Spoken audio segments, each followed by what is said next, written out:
ইসলামে 7টি কাজ নিষিদ্ধ আছে। যদি কোনো ব্যক্তি এই 7টি কাজ করে তার ঈমান নষ্ট হয়ে যাবে, তার ইহকাল তো নষ্ট হবেই, পরকালও নষ্ট হয়ে যাবে, সে বিনা হিসেবে জাহান্নামে যাবে। কারণ ঈমান ছাড়া যদি কোনো ব্যক্তি মারা যায় তাহলে তার জন্য পরকাল জীবনে ভয়ঙ্কর আযাব অপেক্ষা করবে। প্রিয় দর্শক, ভিডিওটি শেয়ার করে অবশ্যই সবাইকে জানিয়ে দিবেন এই 7টি নিষিদ্ধ কাজ। আর আজকের ভিডিওটি খুবই গুরুত্বপূর্ণ, একটা পয়েন্টও মিস করবেন না। আপনি জানার সুযোগ পেয়েও যদি এড়িয়ে যান তাহলে তার জবাবদিহি আপনি কি দিবেন? মুসলিম হলে অবশ্যই আমাদের জানতে হবে ঈমান রক্ষার জন্য, নয়তো বহিষ্কার হয়ে যাবে আল্লাহর পরম সুখময় জান্নাত থেকে। তো চলুন বেশি কথা না বলে শুরু করি আজকের ভিডিও। সর্বপ্রথম যে কাজটি সেটি হলো শিরক, আল্লাহর সাথে অন্য কাউকে তুলনা করা। আল্লাহ বলেছেন, আমি চাইলে সবাইকে ক্ষমা করে দিতে পারি, কিন্তু শিরককারীকে কখনো ক্ষমা করা হবে না। 2 নম্বরে যে কাজটি রয়েছে সেটি হলো জাদুবিদ্যা শেখা। জাদুবিদ্যা এটাও শিরকের অন্তর্ভুক্ত।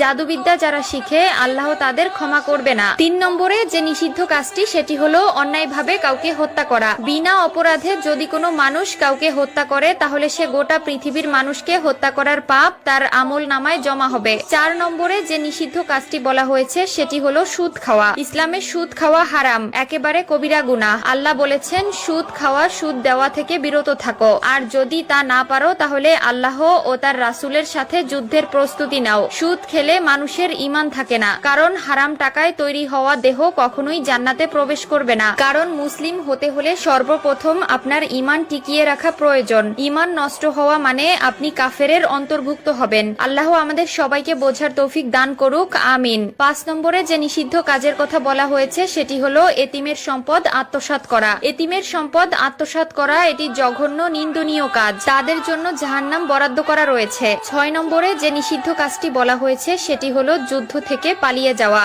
যুদ্ধ থেকে পালিয়ে যাওয়া এটি বিশ্বাসঘাতকতার শামিল, এটি মহা অপরাধ, এটি করা যাবে না। এই কাজটি ইসলামে নিষিদ্ধ করা হয়েছে। 7 নম্বরে যে কারণটি বলবো সেটা আমাদের দৈনিক রুটিন হয়ে গেছে। 7 নম্বরে যে কাজটি এটি হলো আমাদের কাছে খুবই সহজলভ্য হয়ে গেছে। 7 নম্বরে যে নিষিদ্ধ কাজের কথা বলা হয়েছে সেটি হলো সতী নারীর প্রতি মিথ্যা অপবাদ দেওয়া। কোরআনের আইন হলো বিনা অপরাধে যদি কোনো সতী নারীকে অপবাদ দেওয়া হয় তাহলে তাকে 80টি বেতের আঘাত করতে হবে। আমরা আজকালকার চলাফেরা দেখেই একজনের চরিত্র সম্পর্কে মন্তব্য করে বসি। আমাদের মুখ আছে তাই বলতে পারি, কিন্তু সেই নারী যদি সেই চরিত্রের না হয় তাহলে এর জন্য আপনাকে শাস্তি পেতে হবে এবং পরকালে জাহান্নাম ভোগ করতে হবে।